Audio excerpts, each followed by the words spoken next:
Peachy sent me this video and said you have to do something about it. It's an advert, actually. It's in a different country. And I was like, what's all this about this? So I started to watch it. So what I want to do is I want you to watch it a bit. I'm going to pause it and I'm going to see how your emotions are at that point. Then we'll go a bit further and then we'll get to the end and see what you think, right? But my emotions started like this. Then I felt that. And at the end, I wasn't happy. So wait for it. Claro, estupendamente. Aquí estamos.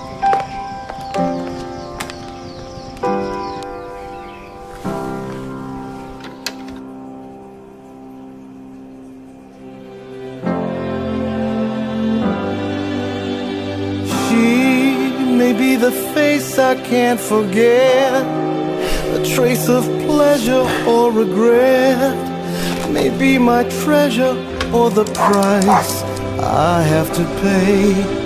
She may be the song that summer sings, maybe the chill that autumn brings, maybe 100 different things within the measure of a day.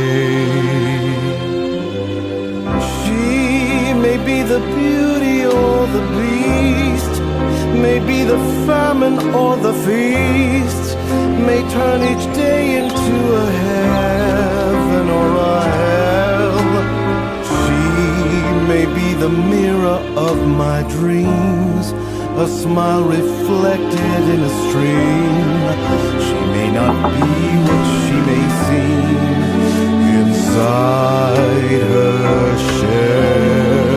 There's no way I can cut this down anymore, so you just have to watch it, but it is going to be worth it, right? So at the moment, I'm thinking to myself, poor bloke has got to that age with never been able to express himself and having this little secret that he needs to do. And I'm actually feeling sorry for him at this point, all right?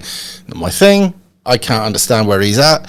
But I have known many straight blokes, actually, who wanted to dress up as women. They couldn't explain it, so I was like, well, if they don't understand it, how the hell am I going to? But at the moment, I'm feeling sorry for him. I'm also feeling sorry for his wife right now, because if she finds out, it's all going to go a bit wrong. But just, this is nothing. It gets a lot worse. Bear with.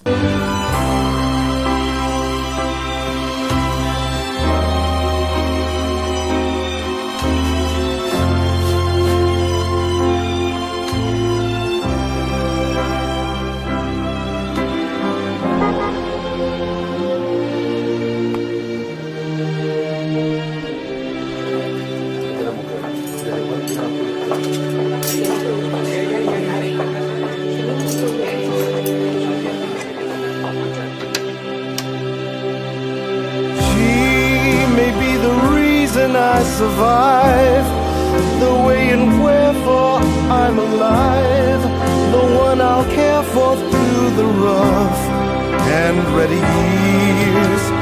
Me, I'll take her laughter and her tears, for where she goes I've got to be. The meaning of my life is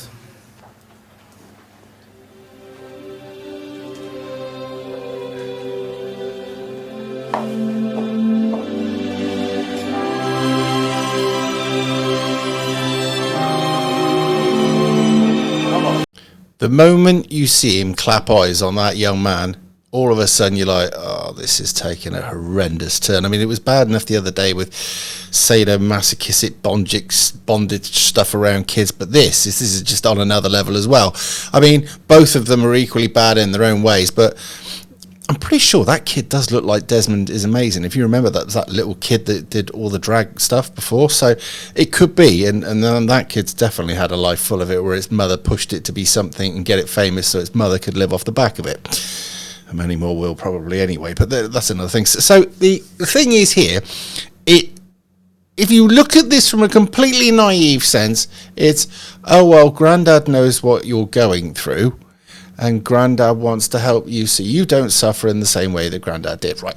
That's how a naive person will look at it. Somebody who's quite cynical, like I am about stuff, will be, that's somebody grooming. That's wrong. Nobody needed to put that thought in that kid's head. You let nature work its way out, but all they want to keep doing is pushing this bloody degeneracy on kids, and it's wrong. Personally, I cringed, and I didn't know how to approach this advert because, there's going to be kids out there that believe they're trapped in the wrong body. That's something that's been ever since. All right, it's something that's actually been manufactured now and pushed as hard as it can.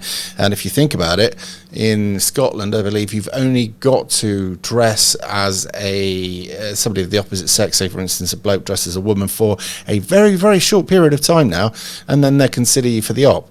Now, people go through fads and stages. Okay, so it wouldn't be too hard to keep that up for, say, for instance, 3 months, and the next thing, the doctor's saying, yep, think you're all right, in you go, get that done. That's it, for life. Now, I mean, this is mainstream pushing this. It may not be this country, but nevertheless. And I've got to say that we don't need to be seeing this stuff on TV. They don't need to keep bombarding kids with this stuff.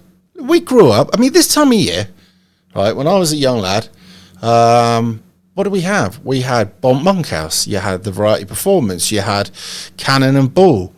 What else did you have? You had Blankety Blank, Les Dawson. You had all of that stuff coming on, and you had the Christmas specials, which were great. Admittedly, some of the people now in there, you find out that were real lurky so-and-sos, but whatever. However, my childhood was very innocent, really, and we didn't have any of this put upon us. Very, very little politics. I mean, actually, when you go back and you look at some of the things, there was like hints of politics in it, but whatever. We were fairly, and as you got a bit older, what do we have for Christmas then? I mean, God, no, we had Bedknobs and Broomsticks, we had Mary Poppins, we had all that kind of stuff, and then as you got older, you would have had, what's his name? Die Hard and all that kind of stuff. All Christmas stuff. And this, at Christmas. What's the next thing? Mum, yeah, can I have some foundation and some blusher, please? And I wouldn't mind some red lipstick, because I think red would go with my eyes, don't you, Mum? Oh, yeah. Oh, God. It doesn't need to happen. That's just what I'm saying. Anyway, look, I've got to stop now, because if I actually went too far, I'd probably lose my channel. I want to know what you think in the comments. Let me know. And I'm hoping to do a live stream tomorrow if all goes well. But I am aware that Brother Disturbed's going to try his best to get me out down the pub. And that doesn't always end well. Certainly didn't the other night. So there you go. So, if you want me to do a live stream tomorrow night, send a message in the comments telling Brother Disturbed that that's what you want. All right? Because if you don't, I'll go on the piss. Anyway, I'll see you in a bit.